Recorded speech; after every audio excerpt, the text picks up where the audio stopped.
ফতুল্লা থানা স্বেচ্ছাসেবক দলের যুগ্ম আহ্বায়ক মামুন হোসাইনের খুনিদের শনাক্ত করে দ্রুত গ্রেপ্তার ও সর্বোচ্চ শাস্তির দাবিতে মানববন্ধন ও বিক্ষোভ মিছিল করেছে ফতুল্লা ইউনিয়ন ৬ নং ওয়ার্ড বিএনপি অঙ্গ সংগঠন। আমার ভাই মারলো কেন? জবাব চাই। আমার ভাই মারলো কেন?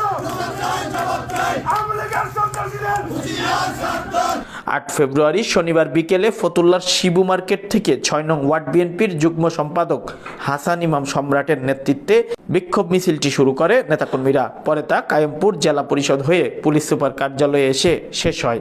পরে হত্যাকারীদের বিচারের দাবিতে মানববন্ধন করেন বিএনপির নেতৃবৃন্দ ও সাধারণ জনতা।